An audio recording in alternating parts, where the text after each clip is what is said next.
So thanks for taking the time, obviously, and having us today, Bill. At the Manufacturers Alliance Award Ceremony, your keynote focused on core values, and that obviously resonates with Trissential. We're big believers in our core values. And you made the statement that core values can be used as a competitive advantage. And I'd love for you to explain that comment. If you look at core values, or if you look at people as being your main differentiator, the skills and experience and assets that they bring, especially when you're very customer focused as we are, then the core values can be of the company can be used to hire the right people to really express your value proposition. So as a competitive advantage, if you use core values, if you use our own core values, and those behaviors that people expect to experience here at Uponor, and the behaviors that they're expected to display at Uponor. So in other words, what do you expect and what do you get? Those core values, those expectations, then are transferred or translated to our customers. So if we put customers at the center of our core values, but if we value collaboration or innovation or continuous improvement or just having fun, those things get then relayed through our message and help broadcast our value proposition. So from a competitive advantage, it's huge if you live and breathe those values inside the company, it emanates out. So how do you drive that through the company from, I assume like at Trissential we talk a lot about the essentialist experience, right? From cradle to grave, from hire to retire. So from first contact of somebody that we're recruiting till the day they retire, and driving it through that consistent process. How do you guys do that here with your core values, pushing it through? Well, it has to start with how you, the type of people that you attract. We have a learning-based culture here. We're probably the strongest training company in our industry. So again, if you have our own employees attending training at the same time and with our customers, it kind of is reflective that, hey, we're all in this together and we're learning together. So we promote a learning culture. We don't have all the answers, and we are fully admit that we don't have all the answers. So a lot of times, again, your customers appreciate when you're learning, when you're investigating. A great experience the other day with a contractor on a large construction site here in Minneapolis, where they just used us. This first time they're using us on a local site, and they totally flabbergasted by the level of support, and his salesperson and the rep salesperson as well became resources for other problems unrelated to our product. So how do I solve this issue? Hey, you helped me really well over there. Do you guys happen to know anything about this? So that kind of is neat, and again, it promotes a very strong relationship, or that partnership that we speak about in our mission. So. Cool. Tell us about like the toughest decision you ever had to make that you're willing to talk about, and that was rooted in a core values call. I'm glad you put that. Yeah, you're willing to share. Yeah. Well, actually, we had one, and I used it as a perfect example of when we used our core values, and when I think it's a win, that you've gone through the process of trying to articulate what you believe in. And the evolution of core values here at Uponor is relatively new. Not saying that we didn't have values before, we just didn't have them well articulated.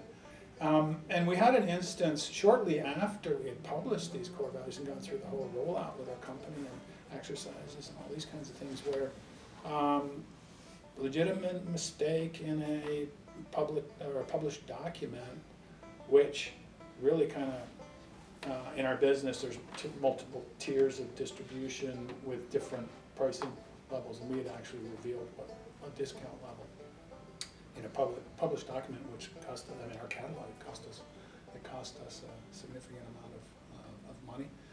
So what do we do with that in that instance? Well, we basically told everybody what we did. But I thought it was a real win when we kind of pulled this crisis team together, and I walked into the meeting. I think I was doing something else, and I was late to the meeting. Got in there, and I was hearing, the only option we have is to do what we say we're going to do in this new document. We got to live by it.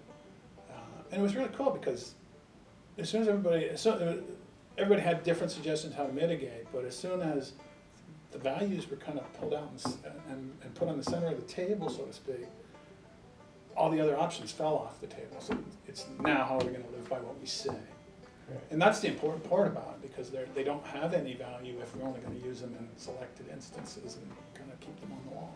Yeah. So we see that every day, and I think it's a win when people are talking about a situation and they say, no, we can't do that. That's not the Uponor way. That's not what our customers expect from us. And I think that's a real win when that happens.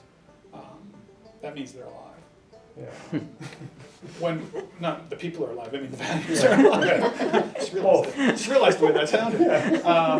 But the whole notion of continuous improvement, it's kind of baked into our values in the sense that we're curious. We always want to seek a better way. We know we can always do better.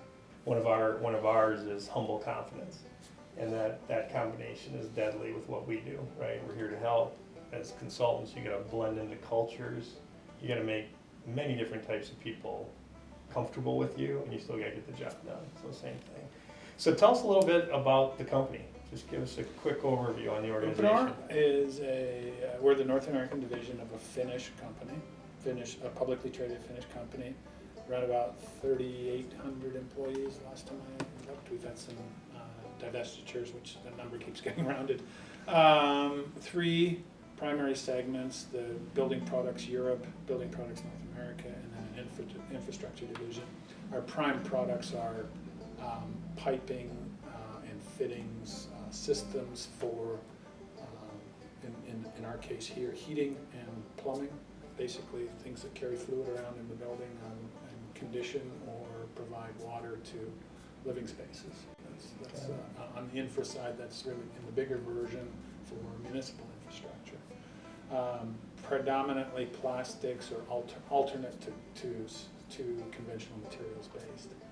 In North America, our prime product is cross-linked polyethylene piping for plumbing and heating. So last question, if core values are this important and we interact with lots of companies and we all have our core values and our mission statements, any thoughts and ideas on how we pass core values down a generation to our kids and get them primed and ready?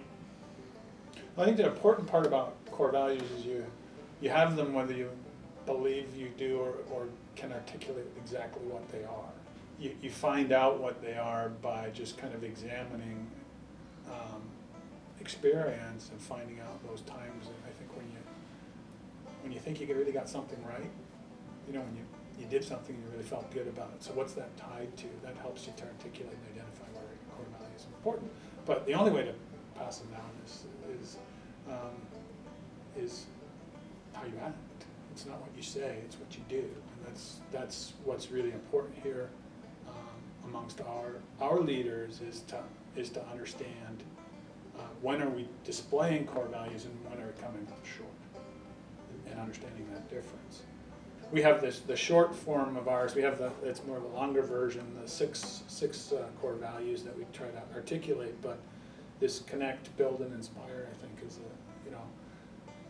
it's pretty easy when you can use just those 3 short words, and they kind of simplify and they kind of explain how you can behave. That's it. Appreciate the time. No problem. Thanks, man.